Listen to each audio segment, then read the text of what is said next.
so much for being here, and we love you guys so much. This is so amazing. Couldn't imagine all the support that we had today, and yeah, we're on the right side of history, so it's good to be here. My name is Kyle Warner, and the last year has been rough to say the least. I've watched friends and family lose loved ones to COVID. I've seen politicians and corporate media continue to divide the country. And in June of 2021, after being promised that the COVID-19 vaccines were the tested, safe, and effective solution to the pandemic, I was seriously injured by my second dose of Pfizer. As a professional athlete, this came out of nowhere.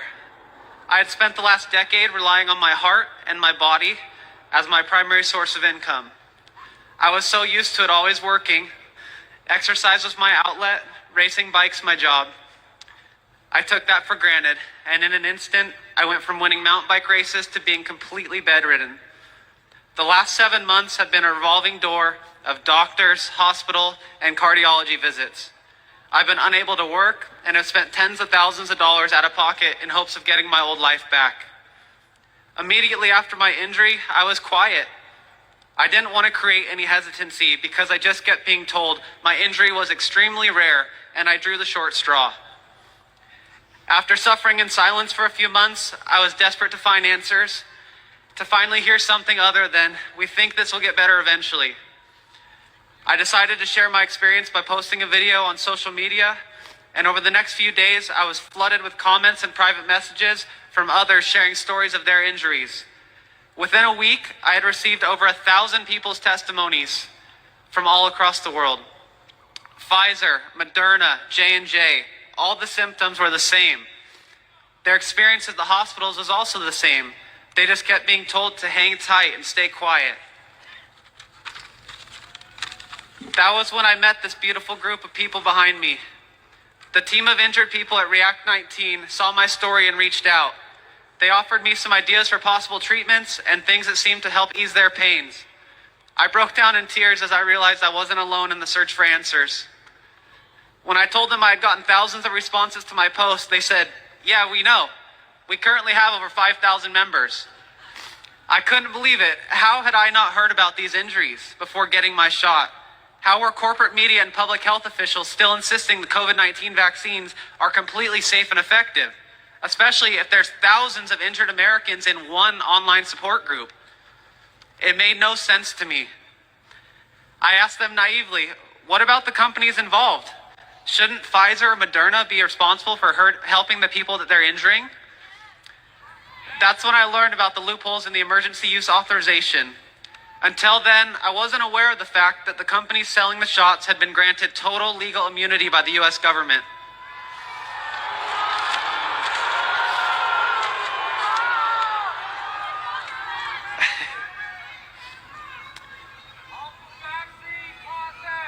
Even worse than that, I learned that the COVID vaccines are not eligible for the Vaccine Injury Compensation Program due to their unapproved status.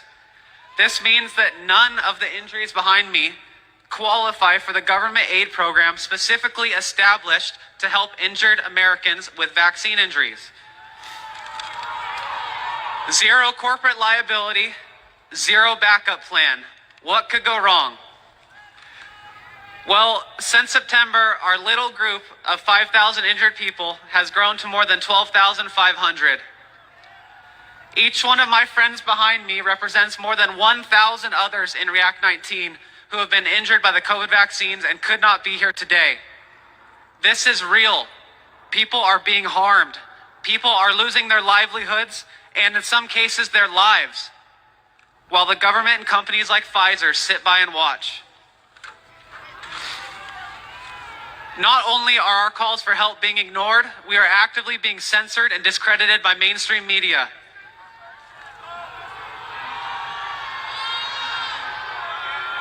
We are not conspiracy theorists and anti-vaxxers. We are Americans, just like you, from every different background possible. Yet we are united by one thing. We were asked to do our part by our country and then cast aside in the name of profit. Whether it's polluting our water, poisoning our food, or putting carcinogens in our homes, we know corporations cannot be trusted blindly. Yet here we are, Our government is failing us again. The fact is that private corporations are making billions of dollars conducting clinical trials on us at our expense. It is completely unacceptable. Today, I issue a challenge to President Joe Biden, Dr. Anthony Fauci, and CDC Director Rochelle Walensky. I challenge you to set up a meeting and talk to this group.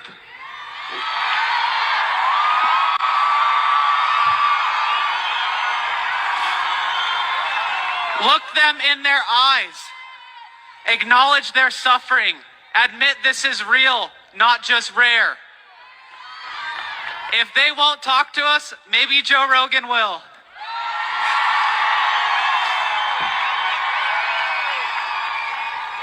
If they truly care about the health of the American people, they would approve these vaccines and make the companies responsible for the damage they are causing.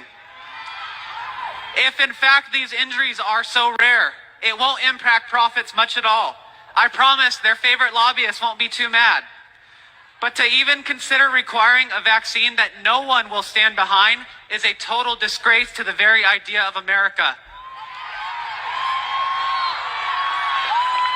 We shouldn't be here. This shouldn't be our responsibility. But thanks to the greed of these companies and the current administration, it is our reality. If they won't help us, who will?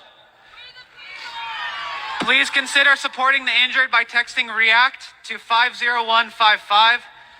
And please join us in a moment of silence to acknowledge those who have been injured by the COVID-19 vaccines. My friend Ernest behind me, he lost his son, his 14-year-old son, to myocarditis from Pfizer. Ernest, your son's life deserves to be acknowledged. Your loss deserves to be acknowledged.